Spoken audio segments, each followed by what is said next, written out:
Hello guys, most welcome. हम कर रहे हैं कंपनी लॉ। चैप्टर चल रहा है हमारा मैनेजमेंट ऑफ अ कंपनी, यानी कि डायरेक्टर वाला चैप्टर चल रहा है और उसमें हम डायरेक्टर्स के टाइप्स कर रहे थे।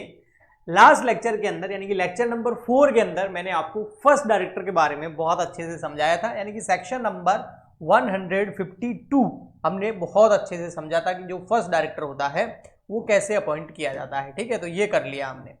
उसके साथ में ही प्रीवियस लेक्चर नंबर 4 के अंदर मैंने आपको रिटायरिंग रोटेशनल डायरेक्टर जो सेक्शन नंबर 152 और उसका सब सेक्शन 6 और 7 था, ये भी मैंने करवा दिया आपको। ठीक है ना। तो देखा जाए तो हमने अभी तक क्या किया, हमने जो है एक तो फर्स्ट डायरेक्टर कर लिया और उसके बाद में जो अपॉइंटमेंट बाय शेयर होल्डर, ऐसे डायरेक्टर्स जिनको अपॉइंट कौन करते हैं, शेयर होल्डर अपॉइंट करते हैं, इसमें हमने रिटायरिंग रोटेशनल डायरेक्टर कर लिया। इसके अलावा हमने एसएसडी पहले कर लिया, स्मॉल शेयर होल्डर डायरेक्टर, जो सेक्शन नंबर 151 था, ये हमने पहले कर लिया। तो अब हमारे पास में जो शेयर होल्डर अपॉइंट करते हैं जिन डायरेक्टर को, उसके दो सेक्शन बचते हैं। एक है सेक्शन नंबर 160 और एक है सेक्शन नंबर 163।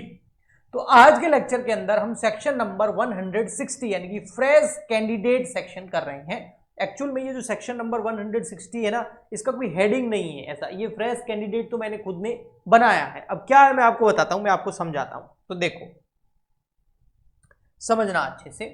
सेक्शन नंबर 160 यानी कि सेक्शन नंबर 160 के अंदर जो डायरेक्टर अपॉइंट किया जाता है ना, हाँ, वो डायरेक्टर फ्रेश कैंडिडेट मैंने उसको नाम दिया है। क्यों दिया है समझना आप।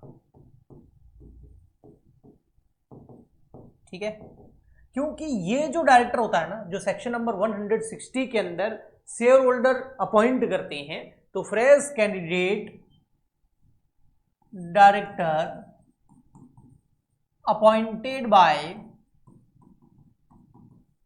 Bye share holders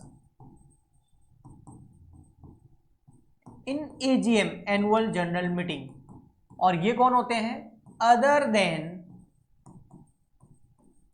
rotational director. अब यहां ध्यान देने वाली बात है कि जो रोटेशनल डायरेक्टर थे ना, वो कौन सा था, वो था सेक्शन नंबर 152 और उसका सब सेक्शन 6 और 7। ये सेक्शन में हमें पढ़ा था रोटेशनल डायरेक्टर जो है वो रिटायर होते हैं, है ना। रोटेशनल डायरेक्टर जो होते हैं वो रिटायर होते हैं और रिटायर होने के बाद उसी एजीएम के अंदर उनको रीअपॉइंट भी किया जा सकता है। तो ये सेक्शन जो है 160 इनके लिए नहीं है। ऐसे डायरेक्टर जो रिटायर हुए रोटेशनल से और आप उसको रीअपॉइंट कर रहे हैं, तो उसके बारे में सेक्शन नंबर 160 नहीं बोलता। उनके अलावा जो डायरेक्टर हैं, अब उनके अलावा कौन से डायरेक्टर होंगे, ऐसे डायरेक्टर जो पहली बार अपॉइंट हो रहे हैं, यानी कि उनको रीअपॉइंट हम नहीं कर रहे हैं। ओके जी, ठीक। तो ये जो डायरेक्टर होते हैं, इसलिए मैंने इसका नाम दे दिया फ्रेश कैंडिडेट। अब ये जो डायरेक्टर होते हैं, ये किसी भी कंपनी में किस तरीके से इनका अपॉइंटमेंट होता है, आइए समझते हैं। ठीक है, तो होता क्या है कि जो भी डायरेक्टर सेक्शन नंबर 160 के अंदर एज अ डायरेक्टर बनना चाहता है, यानी कि वो प्रपोज्ड डायरेक्टर, इसको मैं क्या बोल सकता हूं, प्रपोज्ड डायरेक्टर। ये जो प्रपोज्ड डायरेक्टर है ये रोटेशनल डायरेक्टर नहीं है, ये उसके अलावा डायरेक्टर है। अब अगर इसको किसी कंपनी के अंदर क्या होना, एज अ डायरेक्टर अपॉइंट होना है, ठीक है ना, तो कंपनी को इससे जाके संपर्क नहीं करेगी। इसको क्या करना होगा, इस डायरेक्टर को कंपनी को देना होगा एक नोटिस कि भैया मैं जो है ना तुम्हारी कंपनी में डायरेक्टर बनना चाहता हूं। ओके, तो ये जो नोटिस दिया जाएगा, ये नोटिस दिया जाएगा before send notice before 14 days from AGM. AGM से 14 दिन पहले, जो इस कंपनी में एनुअल जनरल मीटिंग होगी ना, उससे 14 दिन पहले प्रपोज डायरेक्टर जो सेक्शन नंबर 160 के हिसाब से एज अ फ्रेश कैंडिडेट इस कंपनी में एज अ डायरेक्टर अपॉइंट होना चाहता है, तो इस कंपनी की जो एजीएम होने वाली है उससे कम से कम 14 दिन पहले इस प्रपोज डायरेक्टर को इसको नोटिस देना होगा कि मैं तुम्हारी कंपनी में डायरेक्टर बनना चाहता हूं। और नोटिस जो है वो अकेला कोरा कोरा नहीं जाएगा भैया, उस नोटिस के साथ में जमा कराने होंगे डिपॉजिट 1 लाख रुपीज, 1 लाख रुपए जमा कराने होंगे जो कि होंगे रिफंडेबल। बट इसमें एक एग्जम्पशन है, वो ध्यान रखना, एग्जम्पशन भी है। अगर आप as a independent director appoint हो रहे हो तो फिर आपको 1 लाख रुपीज डिपॉजिट करने की जरूरत नहीं है। तो यहां याद रखिएगा, अगर इंडिपेंडेंट डायरेक्टर है, इंडिपेंडेंट, तो आपको फिर यहां पर 1 लाख रुपीज जमा कराने की जरूरत नहीं है, 1 लाख रुपए जमा नहीं कराने। अगर आप इंडिपेंडेंट डायरेक्टर नहीं है और कोई फ्रेश कैंडिडेट है तो फिर आपको 1 लाख रुपीज नोटिस के साथ में एजीएम से 14 दिन पहले कंपनी के पास में जमा कराना होगा। अब कंपनी क्या करेगी, देखो कंपनी क्या करेगी, ये जो नोटिस आपने भेजा है ना, ये नोटिस करेगी सर्कुलेट, नोटिस सर्कुलेट करेगी बिफोर 7 डेज बिफोर एजीएम। भाई 14 दिन पहले तो कंपनी के पास में नोटिस आएगा, तो अब कंपनी उस नोटिस को 7 दिन पहले, कम से कम, ऐसा नहीं है कि 8-10 दिन पहले नहीं कर सकती, लेकिन मिनिमम 7 दिन, 7 डेज एजीएम होने से 7 दिन पहले उस नोटिस को सर्कुलेट करेगी। कहां भैया, ईमेल आईडी, ईमेल करेगी, ठीक है, या फिर अपनी वेबसाइट पर उसको अपलोड कर देगी।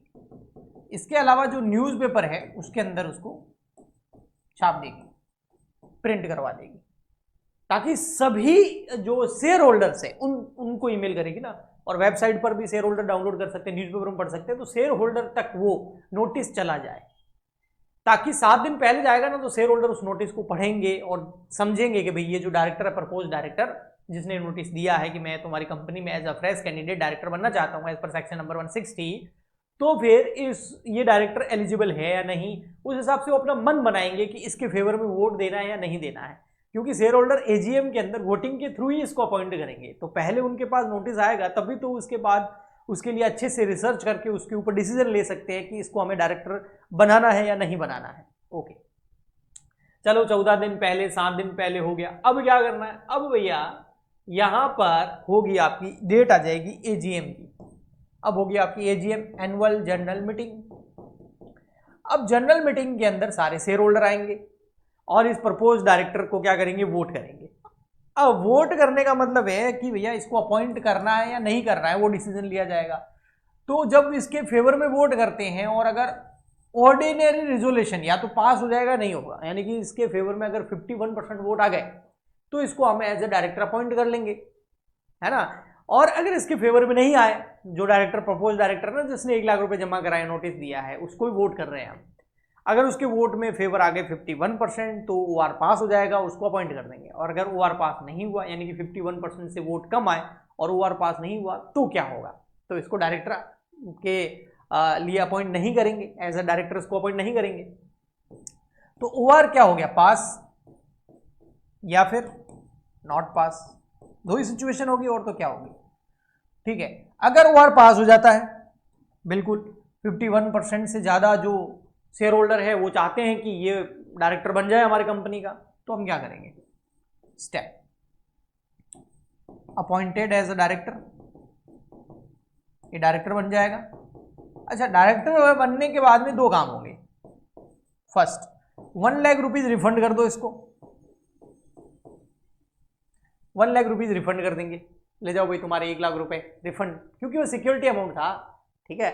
नहीं तो क्या होगा, ऐसा 1 लाख रुपए नहीं रखेंगे ना, तो फिर कोई भी अप्लाई कर देगा, क्या जा रहा है, फ्री में तो हो रहा है, लेकिन 1 लाख रुपए देख करके फिर ओके जी। और क्या होगा, कंपनी जो है वो सेंड करेगी नोटिस,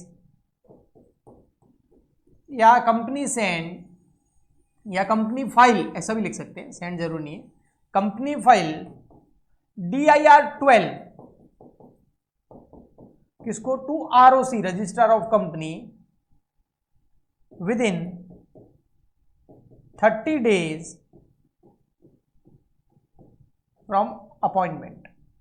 जिस दिन डायरेक्टर अपॉइंट हुआ है, यानी कि एजीएम की डेट को इसको अपॉइंट कर दिया था, उसके अपॉइंटमेंट की डेट के 30 दिन के अंदर अंदर कंपनी को DIR 12 फॉर्म भर करके ROC को जमा कराना होगा, यानी कि ROC को इन्फॉर्मेशन देनी होगी कि इस बंदे को हमने एज अ डायरेक्टर अपॉइंट कर लिया है, क्योंकि इसने इसके फेवर में OR पास हो गया, यानी कि 51% वोट आ गए हैं और इसको हमने 1 लाख रुपए रिफंड कर दिए हैं, तो रजिस्ट्रार ऑफ कंपनी के पास में इंफॉर्मेशन चली जाएगी।